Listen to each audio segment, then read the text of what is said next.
하나님 말씀 보겠습니다. 고린도전서 7장 17절 말씀부터 24절까지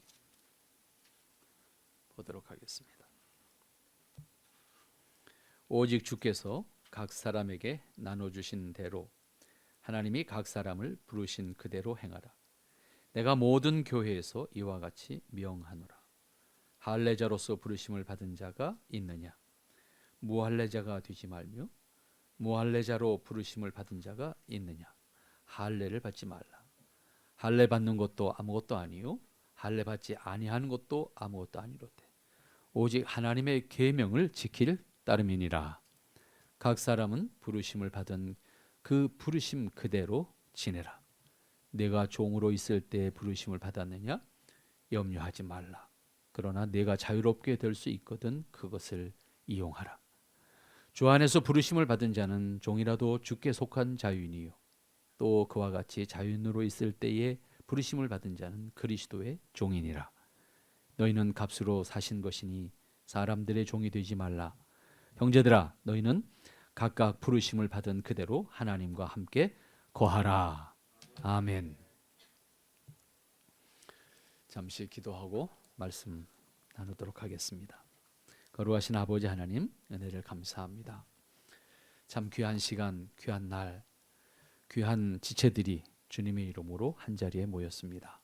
주님께서 허락하신 은혜로 우리가 함께 하나님의 뜻을 사는 그 은혜 안에 있음을 확인하면서 하나님이 기뻐하시는 그 모습으로 서기를 원합니다. 하나님, 우리가 하나님 앞에 서기를 기뻐하시는 하나님의 모습 우리가 생각하면서 하나님 앞에 함께하는 지체인 것을 기뻐하고 감사합니다. 주께서 허락하신 은혜로 부르셔서 한 몸 되게 하셨는데 한 지체들로서 기쁨과 영광이 땅에 사는 날 동안 있도록 하나님께서 축복하옵소서. 이 시간 아버지 하나님께서 허락하신 말씀을 통해서 땅에 하나님의 자녀로 사는 지혜를 얻기를 원합니다. 하나님 마음에 담게 하시고 성령님께서 그 말씀과 친히 동행하시는 가운데 함께 우리 안에 내주하셔서 하나님 말씀대로 살아 주님의 뜻을 사는 기쁨과 은혜의 영광이 저희들에게 있도록 하나님께서 인도하여 주시옵소서. 이 시간도 하나님 성령님께서 모든 심령들을 하나님 어루만 주시는 가운데 친히 임재하셔서 하나님 함께 하심을 체험하게 하시고 그 은혜로 감격할 수 있는 우리의 삶이 될 수 있도록 축복하옵소서. 아버지의 선한 인도하심이 이 시간도 있기를 소망합니다. 예수님의 이름으로 기도하옵나이다. 아멘. 우리가 계속해서 거듭난 그리스도인으로 산다는 것이 어떤 것일까라고 하는 것을 함께 생각하고 있습니다. 그러한 주제로 우리가 생각하고 있는데 사실은 단답으로 그것을 풀어가기는 어렵지만 오늘 본문의 말씀을 중심으로 해서 제일 마지막 24절 말씀 끝에 그런 말씀을 하셨습니다. 하나님과 함께 거하는 것. 하나님과 함께 거하는 것. 우리가 아까 행복이라는 찬양을 했는데 바로 행복의 근원이 어디 있는가라고 하는 질문을 다시 던지면 결국 하나님과 함께 있는 것 그리고 하나님과 함께 있는 곳 그곳에 행복이 있다라고 말할 수가 있을 것입니다. 그런데 문제는 우리가 그것을 잃었다는 거예요. 하나님과 함께 하는 것도 잃었고 하나님과 함께 하는 곳도 잃었고 결국 그것으로 인해서 인간에게 주어진 이 곤고하고 참으로 근심과 염려가 많은 그러한 삶을 살 수밖에 없는 우리의 한계 속에 우리 스스로의 한계를 체험하고 있고 고백하고 있는 것이 우리 인생이 아닌가 그런 생각을 하게 됩니다.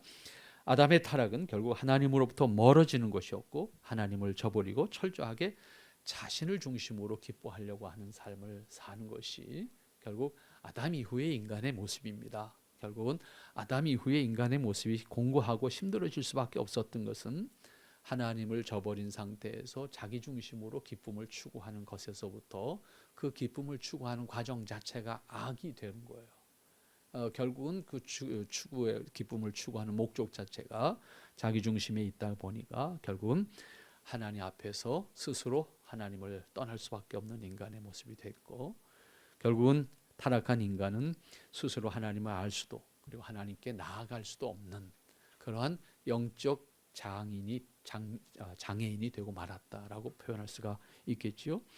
그러한 의미에서 전적인 은혜로 거듭난 신분을 허락받은 우리 그리스도인이라고 하면 이제 우리의 문제가 어디에 있는지를 우리가 스스로 깨우쳐야 되겠죠. 결국 자기를 중심으로 하는 기쁨을 추구했던 우리 모습을 돌이켜서 하나님과 함께 하나님이 거하시는 곳에 함께 할 수 있는, 그리고 하나님 중심의 기쁨을 추구하는 것이 바로 우리가 거듭난 그리스도인으로서의 모습이다. 결국 거듭난 그리스도인의 모습이라고 하는 것은 결국 자기 중심의 기쁨에서 하나님 중심의 기쁨을 찾을 때 진정한 거듭난 사람으로서의 자기의 삶을 살아갈 수가 있게 될 것이고, 추구하는 가치가 달라지게 될 것이다 라고 하는 겁니다. 하나님의 은혜로 구원받았음을 고백하는 사람이라고 하면 그렇게 바뀐 신분에 합당한 자신의 위치와 신분이 어떠한 것인지를 우리가 함께 깨닫는 가운데 자신의 삶에 그것을 적용해서 하나님이 기뻐하시는 내 모습을 만들어 가려고 하는 것, 그것이 우리가 추구해야 되는 삶의 모습이다, 이렇게 볼 수가 있겠고, 거듭난 사람의 자연스러운 모습은 결국 하나님을 기뻐함으로 하나님께 가까이 가는 것이고 하나님과 함께 하기를 기뻐하는 것이지요. 결국은 내가 좋아하는 것, 내가 사랑하는 것이 무엇이든 그것에 가까이 가기를 원하고 그것을 소유하기를 원하는 것이 우리 본능이잖아요. 마찬가지입니다. 결국 우리가 거듭났다라고 하는 것은 하나님을 기뻐하는 자이어야 되는 것이고, 기쁨의 가치가 하나님께 있어야 되는 것이고, 하나님이 거하시는 곳에 내가 거할 수 있도록 하는 것이 바로 거듭난 사람이 우리 추구해야 되는 모습이고, 그리고 하나님 앞에 우리가 기뻐하는 삶을 사는 것이다, 이렇게 표현할 수가 있을 겁니다. 그러한 모습은 자연스럽게 하나님이 기뻐하지 않는 곳에 내가 거하지 않게 돼요. 이것은 상대적으로 죄로부터 멀어지는 것이고, 불의한 생각으로부터 멀어지는 것이고, 유혹으로부터도 멀어지는 것이고, 자기 욕심으로부터도 사실은 멀어질 수가 있게 되는 것이죠. 그런 측면에서 우리가 하나님과 함께 거하라고 하는 오늘 본문의 말씀을 통해서 한번 생각을 해볼 텐데, 먼저 17절 말씀부터 20절까지를 쭉 보면 몇 번 반복돼서 나오는 말씀이 있어요. 그것이 뭐냐면 각 사람에게 나눠주신 대로 하나님 앞에 하나님이 각각 사람을 부르신 그대로 행하라. 이걸 몇 번 지금 20절까지 가면 이것을 계속 반복하고 있는 것을 볼 수가 있어. 있는 그대로, 주신 그대로, 부르신 그대로의 모습인 거야. 근데 우리는 자꾸 포장을 하려고 그러고 다른 것과 비교해서 내 것은 안 보고 더 좋다고 생각하는 걸 제가 보고 그것에 대해서 나는 불만을 가지게 되고, 근데 이것이 사회적인 것 혹은 어떤 물질적인 것만이 아니에요. 종교적인 우리 신앙으로 가져와도 똑같아요. 그래서 우리나라 교회는 아주 극단적이잖아요. 너네 교회는 구원 없고 우리 교회는 구원이 있대. 누가 하나님 마음대로? 그렇지 않아요? 그런 식으로 우리는 신앙조차도 하나님 앞에 부르심을 받은 내 모습 그대로 하나님 앞에 서면 될 텐데, 신앙하는 것조차도 너네 것, 우리 것, 내 것, 네 것을 다 구분해서 비교해서 자꾸 뭔가 우월감을 가지려고 하거든요. 그것으로 충족하려고 그래. 그것으로 만족하려고. 이건 자기 만족이에요. 이건 하나님 주시는 기쁨이 아니라고요. 그런데 우리는 그렇게 하려고 그래요. 그래서 내가 너보다 조금 더 열심히 하면 나는 너보다 좀 좋은 신앙 가지고 있다고 스스로 자만감을 가져요. 우리가 어떠한 모습으로 하나님 앞에 서던 하나님이 우리를 보실 때는요, 그놈이에요. 하나님 눈에서 볼 때는 애들이 싸우는 거 보세요. 그놈인데 어른이 볼 때는 지들끼리는 지가 더 낫대잖아. 하나님이 사람을 보실 때는 그 모습이라고요. 다르지 않아요. 우리가 얼마나 굉장한 사람처럼 행동하더라도 하나님이 보실 때는 그놈이나 똑같은 거야. 왜?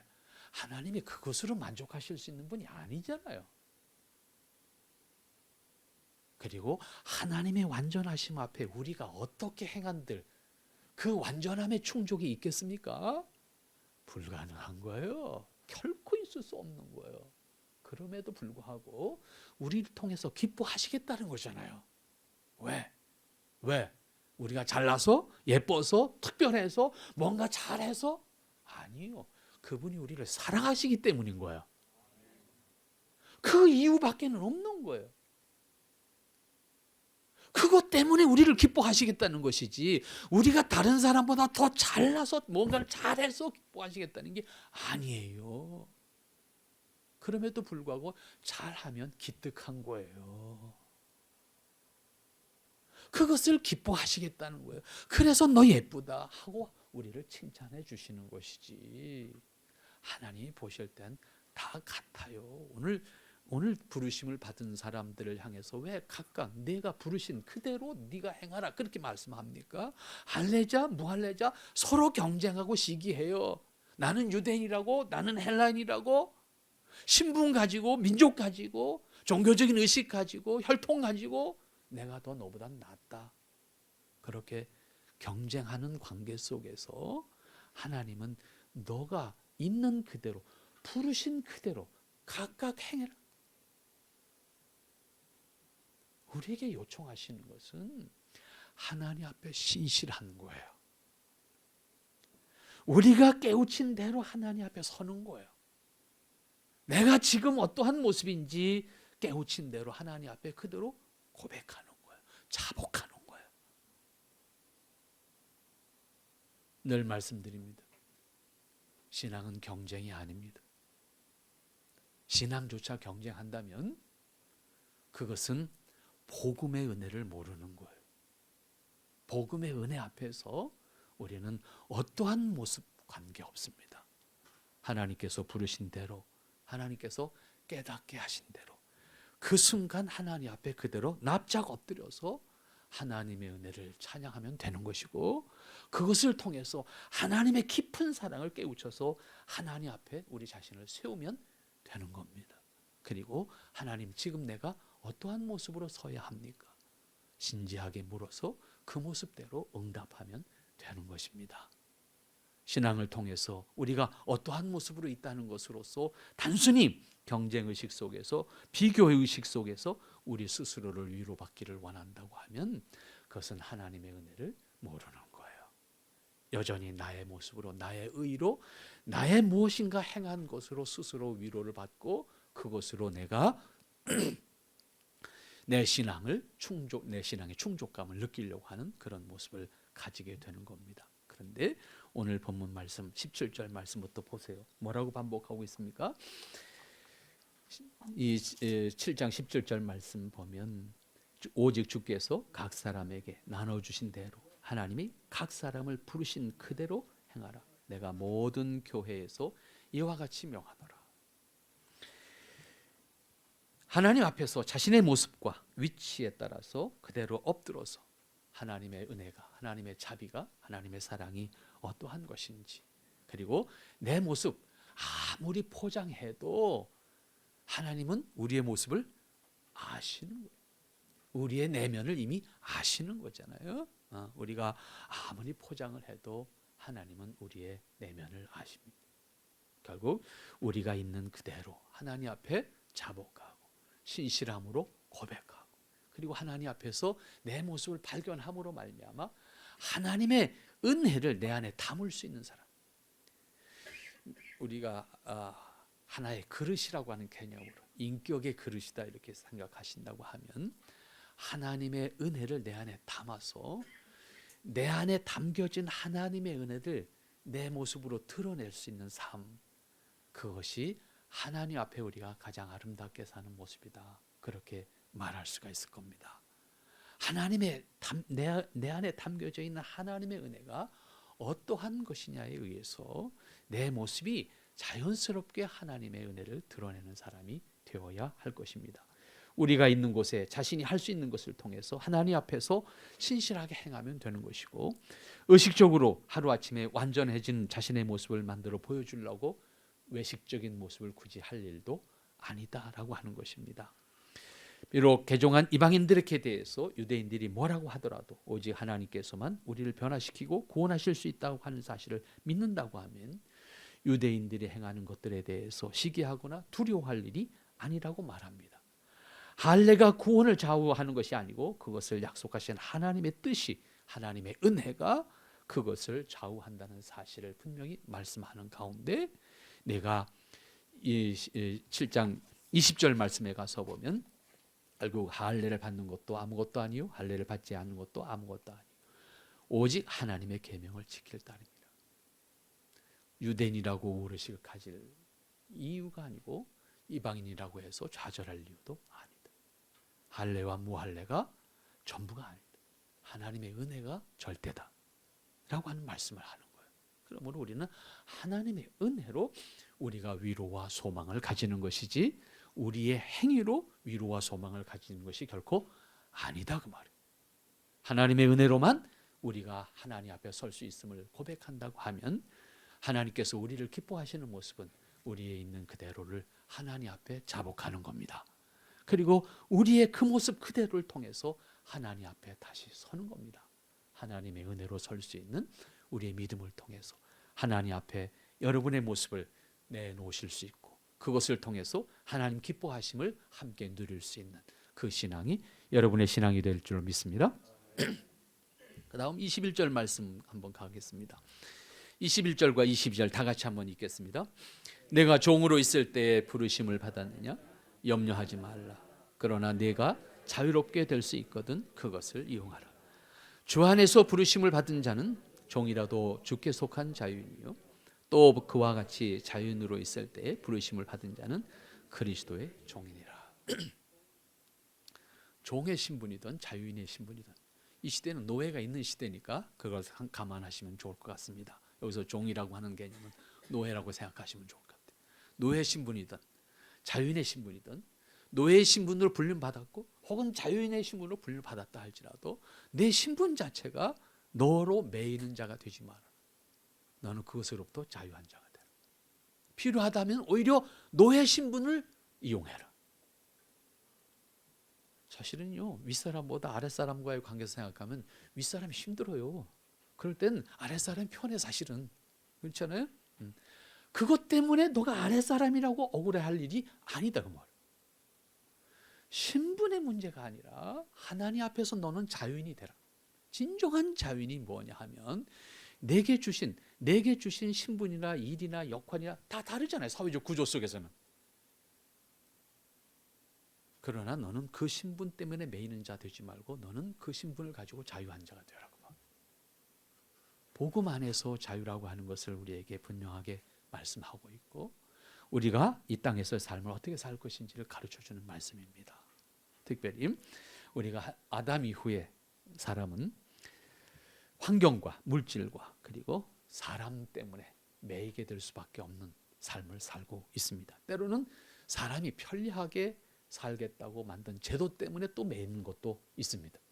없으면 참 자유한데 우리가 실제로 그래요. 법이라는 것은요 없을수록 좋습니다. 있을수록 매이게 되는 것이거든요. 근데 없으면 무질서가 돼. 그래서 최소한의 법은 필요해. 이런 관계가 있는 것이거든요. 그러나 어쨌든 우리로 말미암아서 매이게 하는 것이 있어요.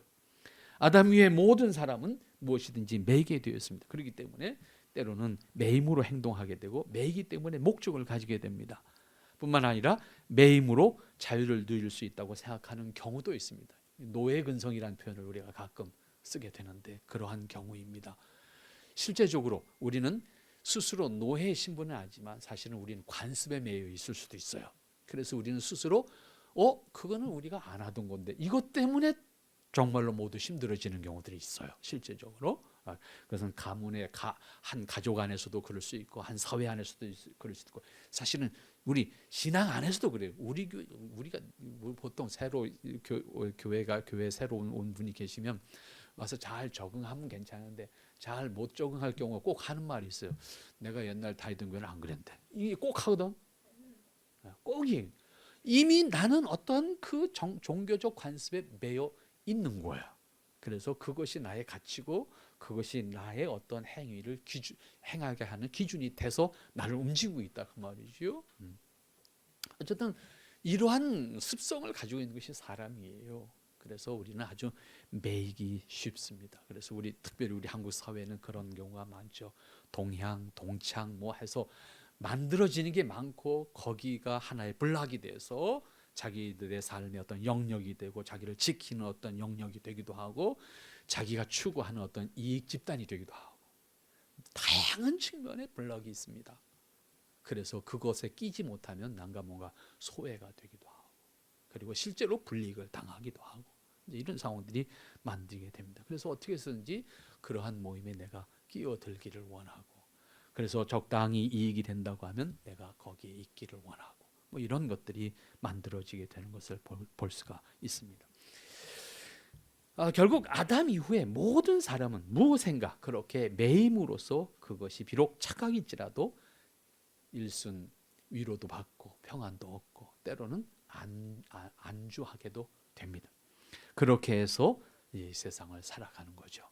이렇게 잘 훈련된 사람들이 사실은 사회주의 사람들이에요. 사회주의 제도 속에서 훈련된 사람들은 그 안에 있기를 원해요. 그러니까 우리가 월남이 아니라 탈북한 사람들이 와서 적응하는 과정 속에 제일 많이 힘들어하는 게 그거잖아요. 왜? 저기는 덤비지만 않고 가만히 있으면 알아서 살 수가 있어, 편안해. 근데 여기는 알아서 해야 되는, 이게 힘든 거야. 그것이 사회주의라고 하는 제도 속에 길들여졌을 때 평안을 누리고, 그리고 그 안에서 스스로 자유롭다고 생각하는 거예요. 그보다 더 큰 자유, 더 넓은 자유의 세계를 모르는 거죠. 그러면 일반적으로 평범한 사람들은 무엇에 매여서 살고 있는가라고 하는 것을 우리가 한번 생각해 보시기 바랍니다. 자신이 하고 싶은 것에 매일 수도 있고, 혹은 소유하고 싶은 것에 매일 수도 있고, 자신이 이루고 싶은 것에 매일 수도 있고, 뚜렷한 무엇이 없다고 할지라도 기본적인 생활에 필요한 것을 충족시키기 위해서 일생을 힘들어 하시는 분들도 계십니다. 그것이 자신을 움직이게 하는 추진력이 되기도 합니다. 그러한 사회적, 국가적 책임을 가지고 있는 사람들이라고 하면 그것은 국가적인 일이 될 수도 있고, 혹은 개인의 문제가 아니라 국가와 시대의 문제도 될 수가 있습니다. 기업도 다르지 않습니다. 작을 때는 온 마음대로 되지만 기업이 어느 정도 커지면 온 마음대로 되지 않습니다. 적어도 그 집단을 바라보고 있는 사람들, 또 그 집단을 통해서 이익을 추구하는 사람들에 의해서 일정한 요구가 있게 되기 때문에 자유롭지 못합니다. 각각의 목적과 필요를 충족시키는 것으로서 일이기 때문에 어려워집니다. 그러면 다시 우리가 그리스도인 우리 스스로의 내면으로 다시 가져와 봅시다. 우리 스스로를 바라볼 수 있는 눈으로 한번 살펴보도록 하십시다. 그리스도인 우리는 그럼 무엇에 매인 사람들인가라고 하는 것이고, 그럼 우리는 그 사람들하고 어떻게 다른 모습으로 살아가고 있는가라고 하는 겁니다. 일반적으로 사는 데 있어서 일반인들과 다르지 않다는 점에서 우리를 매이게 하는 것들도 사실은 다르지 않아요. 그러한 의미에서 그리스도인으로서 의식이 형성되지 않는다면 우리도 역시 같은 것에 매인 자로서 절망을 향한 미래를 살고 있는 사람들이다 라고 밖에는 말할 수가 없을 겁니다. 따라서 그리스도인으로서 우리를 매이게 하는 것이 무엇인지를 분명하게 생각해야 합니다. 그것이 사람일 수도 있고, 그것이 돈일 수도 있고, 혹은 자기만이 어떤 추구해가는 어떤 필요일 수도 있을 겁니다. 그런데 본문에서는 신앙의 문제로 발생된 매이게 되는 것들을 복음의 원리로 말씀하고 있습니다. 예수님을 믿고 거듭난 사람이라고 하면 자신의 책임과 본분에 충실하되 스스로를 매이게 하는 것들로부터 자유할 수 있어야 한다는 겁니다. 진리가 너희를 자유케 하리라고 하는 말씀에 대해서는 우리가 매우 익숙합니다. 그런데 정작 우리가 진리 안에서 자유한가라고 하는 질문을 한다고 하면 그 질문에 대해서는 매우 우리가 대답이 빈약할 수밖에 없다고 하는 것도 우리의 고백입니다. 여전히 무엇인가 매인 자신의 모습을 살고 있기 때문이라고 하는 고백을 할 수밖에 없습니다. 그만큼 우리가 거듭났다고 하지만 정작 매이게 하는 것들을 벗어놓지 못하고 있다고 하는 사실이기도 합니다. 그러한 것들 가운데 사회적인 지위나 체면이나 특별히 본문에서는 거듭난 자의 신분의 노예라고 하면 그렇기 때문에 자유하지 못한 것이 아니고, 자유인의 신분으로서 거듭난 사람이라고 한다고 하면 그는 스스로 그리스도의 종 되기를 자원할 수 있는 사람이어야 한다고 하는 데까지 나아가도록 가르쳐주고 있는 것을 볼 수가 있습니다. 그런 의미에서 그리스도인, 곧 거듭난 그리스도인으로서 진정한 자유라고 하는 것이 어디 있는가라고 하는 것이고, 거듭난 그리스도인으로서 신분과 환경을 넘어서 자유를 허락받은 것이기 때문에 자원하여서 그리스도의 지체로서 그리스도의 종 되기를 기뻐하는 사람이어야 한다라고 하는 겁니다.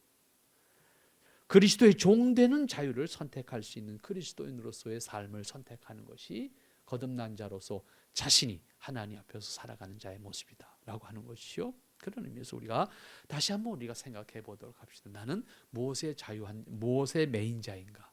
정말로 우리가 매여야 한다면 우리는 그리스도의 종으로서 우리 자신을 확인할 수 있고 고백할 수 있어야 된다고 하는 것입니다.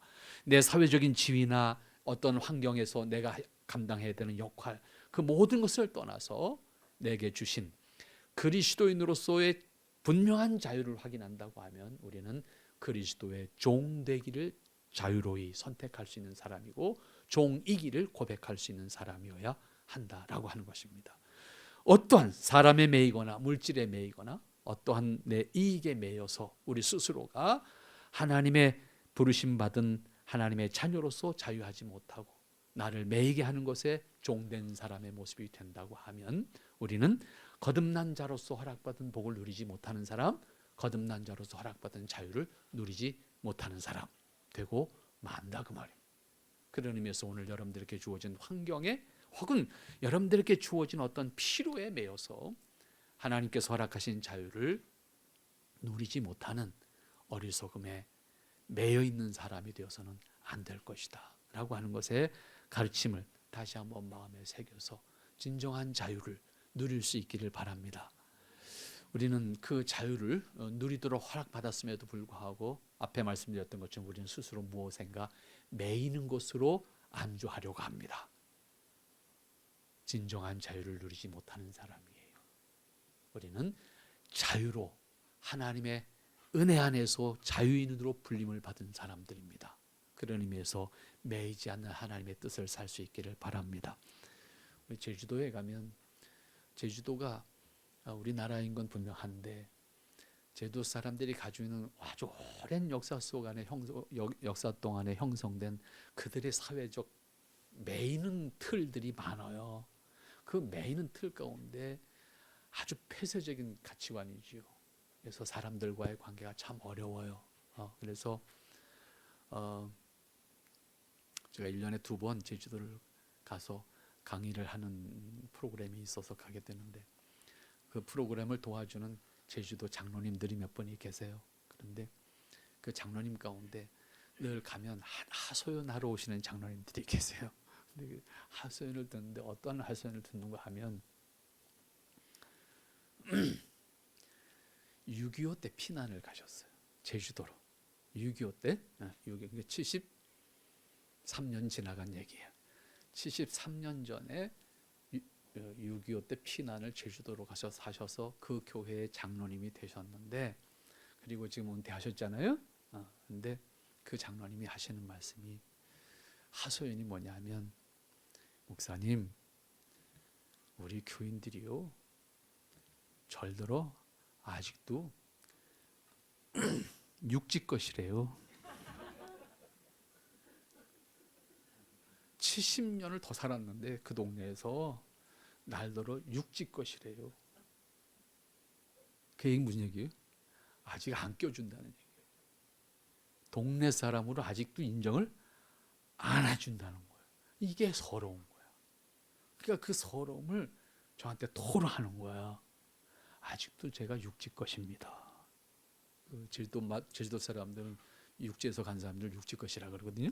이렇게 표현하는데 그렇게 아주 강한 폐쇄적인 사회적 상황이 있죠. 그러니까 실제로 제주도의 복음화율이 지금 8% 10% 얘기하지만 실제로 제주도 본토민으로 따지면 3%가 안 됩니다.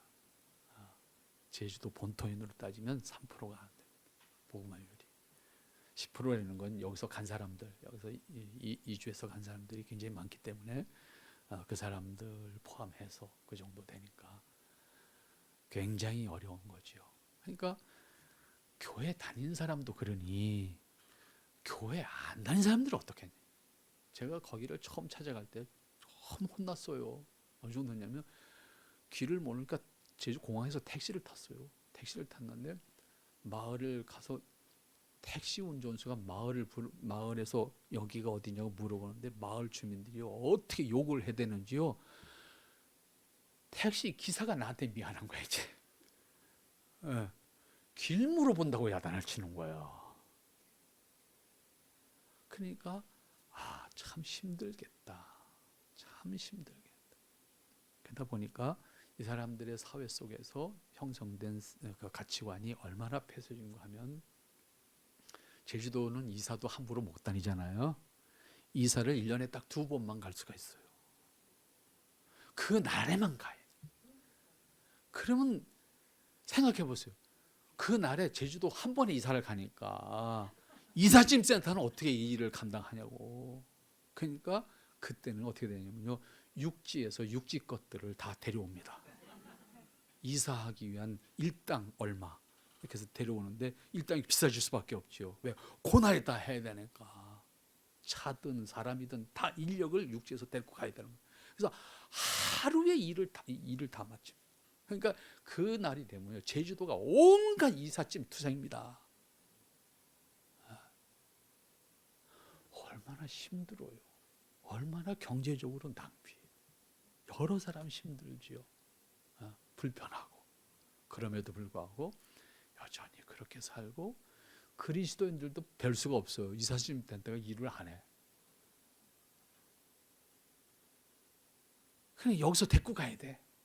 이런 어려움들이 있는 거죠. 우리가 그리스도인으로서 산다라고 했을 때 사실은 우리 사회적 환경을 이렇게 벗어버린다는 게 쉬운 일이 아니에요. 왜냐하면 우리 사회가 나보다 더 크잖아요. 그런데 그 안에서 우리가 어떻게 자유할 수 있을까? 그것을 누릴 수 있는 것이 하나님의 자녀된 권세고 특권입니다. 그것을 매우 의식적으로 우리가 하나님 앞에서 하나님의 뜻을 살아가야 될 거예요. 그러나 방종하라는 얘기는 아닙니다. 분명히 19절 말씀의 마지막 부분에 오직 하나님의 계명을 지킬 따입니다. 질서는 있어야 된다. 그 얘기예요. 그 다음 23절 24절 다 같이 읽습니다. 너희는 값으로 사신 것이니 사람들의 종이 되지 말라.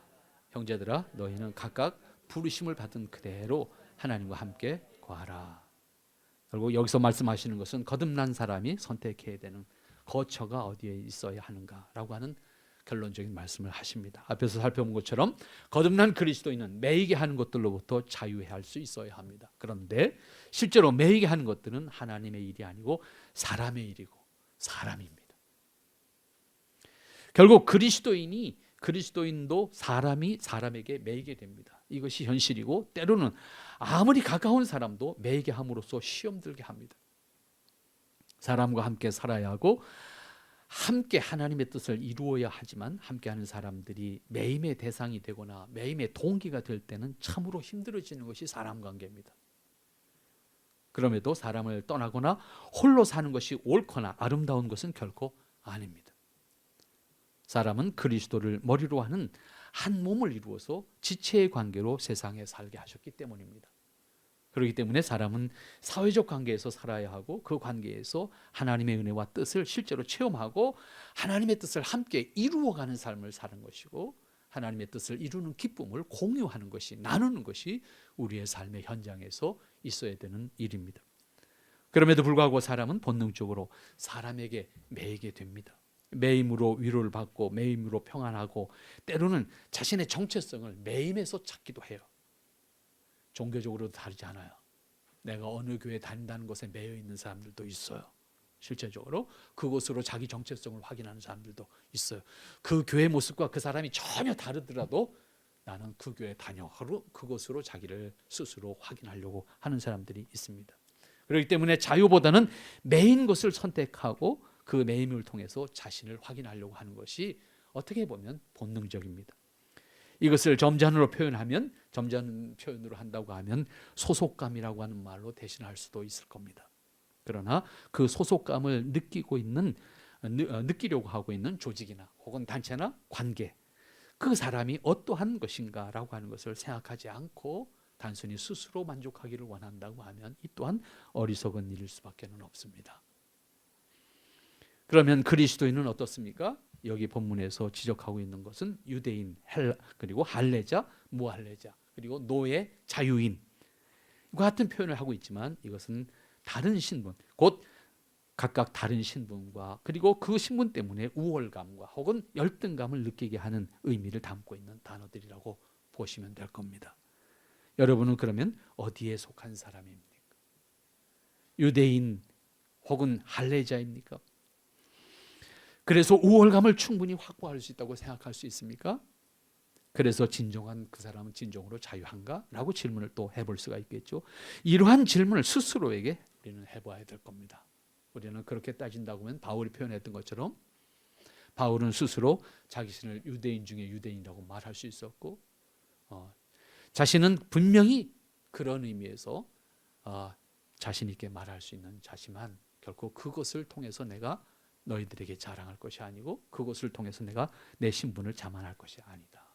오히려 나는 종되기를 자원한다 라고 하는 고백을 한 것으로 우리는 기억을 합니다. 결국 정말 자신이 그리스도 안에서 거듭난 사람이라고 하면 우리가 그러한 것에 매이지 않고 정말로 나는 자유한 사람인가? 라고 하는 질문을 해볼 수 있어야 될 것이고 살펴보면 분명하게 고백하게 되는 것이 있는데 그것은 비록 그리스도인이지만 무엇인가 나는 매일 수밖에 없는 사람이고 매임으로 행동하지 않았는가라고 하는 것을 우리는 시인할 수밖에 없는 한계가 있습니다. 그런데 이것이 또한 사람이고 물질이고 이해관계라고 하는 그런 매임의 관계 속에서 우리 자신의 모습을 찾을 수밖에 없다고 하면 우리는 거듭난 은혜를 받았음에도 불구하고 결국은 나의 한계를 극복하려고 노력하지 않는 사람, 그리스도께서 주신 자유를 누리지 못하는 사람이라고 표현할 수가 있을 것입니다. 제가 지난 목요일 날, 지난 금요일, 엊그저께 금요일 날 태어나서 제가 옥션을 처음 가봤습니다. 경매장이라는 데를 내가 처음 가봤어요. 굳이 또 오라고 안내를 해서 태어나서 텔레비전에서는 봤지만 경매장에 제가 처음 가봤어요. 무슨 경매장이었냐면 사실은 저한테 초청장이 온 이유가 우리 기독교 초기 문서들, 우리 한국 기독교 초기 문서들을 수집한 사람이 40년 평생 모은 수집한 것을 경매장에 내놨어요. 경매장에 내놨는데 그 리포트를 보니까 이게 뭐랄까 상상 이상의 자료들이 있어요. 그래서 이거 껍데기 같은 데 좀 보고 와야겠다. 그래서 그 초청장을 받고 제가 갔어요. 갔는데 그걸 설명하는 그 경매장의 그 영업이사 담당 이사가 정말 잘 알아요. 한국 교회사를 너무 잘 아는 거예요. 그리고 그 물건에 대해서 그 문서에 대한 설명을 쫙 하는데 저보다 더 잘 문서에 대해서 제가 문서 하나를 다 알 수는 없잖아요. 그 문서가 어떻게 만들어지는지 다 알 수. 너무 설명을 잘하니까 제가 이 사람 뭐지? 이게 누구지? 이제 이렇게 저는 이제 그 사람에 대해서 궁금해지기 시작했어요. 물건보다도 너무 설명을 잘하니까. 그래서 설명을 다 듣고 그 문서에 대해서 이야기를 듣고 경매가가 얼마입니까? 최저가가 20억서부터 출발한대. 저하고는 거리가 이제 먼 거죠. 이제 이 사람들이 제일 싫어하는 사람이 학자가 오는 거야. 왜? 학자는 어차피 안 살 사람이야. 내용이 중요하지 물건이 중요한 건 아니야. 그러니까 이제 나한테 그 설명을 한 것은 물줄을 좀 데리고 와라 그런 얘기지. 물줄을 좀 데리고 와라. 여기에 관심이 있는 물줄 좀 데리고 와라.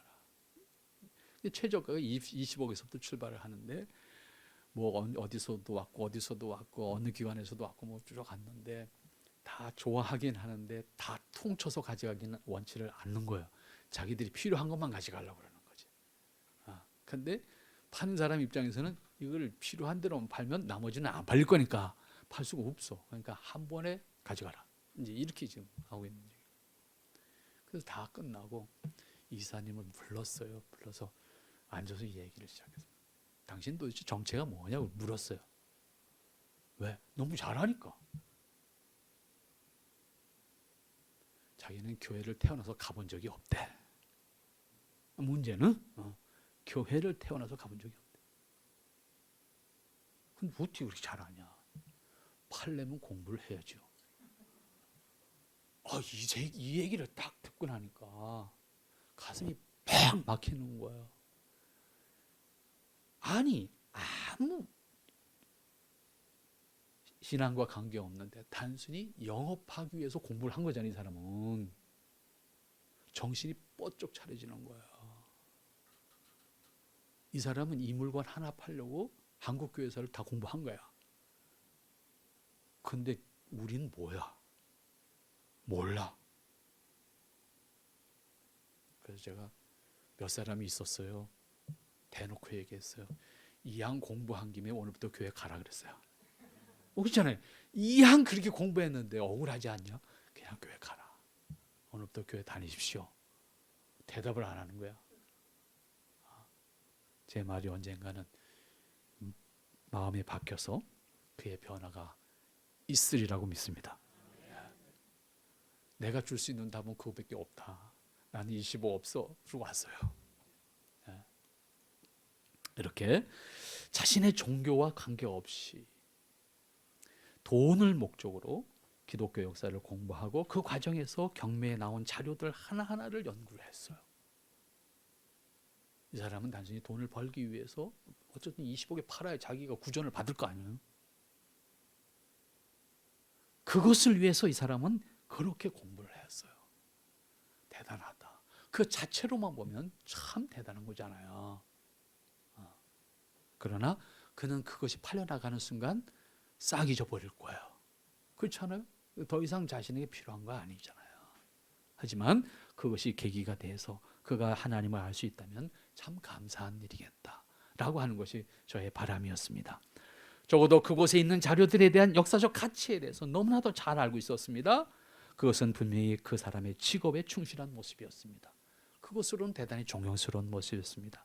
그러한 의미에서 매우 귀하고 칭찬할 만합니다. 그렇지만 그가 그렇게 공부한 것은 그 자체가 목적이 아닙니다. 전시된 물건이 팔려야 하고 그것이 높은 가격에 팔려서 자신에게 더 많은 이익이 남을 수 있도록 그는 노력했을 뿐입니다. 목적과 일이 같은 경우라면 더 좋겠지만 목적과 일이 달라. 그런 의미에서 그가 열심히 많은 시간을 들여서 공부한 것은 의미가 없어질 수도 있잖아요. 그가 정말로 그것을 통해서 하나님을 알 수 있게 된다면 높은 가치가 생기겠죠. 부가가치가 훨씬 높겠죠. 그런 의미에서는 같은 일이라도 하나님이 더 직접적으로 기뻐하시는 일에 우리의 일이 있다면 그것은 더 감사한 일이고 더 의미 있는 일이다라고 표현할 수가 있을 것입니다.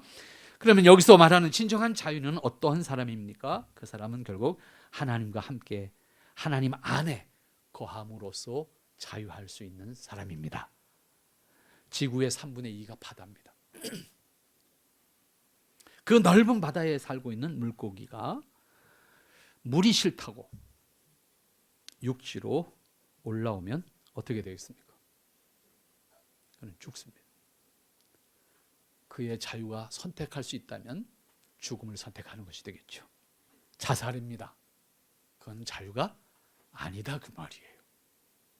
하나님을 떠나서 자유하는 것은 그러한 자유입니다. 하나님 안에서 하나님의 허락하신 자유가 진정한 자유인 것을 우리가 확인할 수 있어야 될 것이고, 그리스도인의 자유는 그런 의미에서 바다의 물고기가 자유를 선택해서 무트로 나아가는 것과 같은 어리석음이 되어서는 안 된다 그 말입니다. 물고기의 자유는 바다에 있는 것입니다. 그리스도인의 자유는 하나님 안에 있는 것입니다. 하나님과 함께 거하면서 하나님을 기뻐하는 것입니다. 그것이 오늘 24절 형제들아 너희는 각각 부르심을 받은 그대로 하나님과 함께 거하라. 거기에 자유 있습니다. 거기에 복이 있습니다. 거기에 우리의 소망이 있습니다.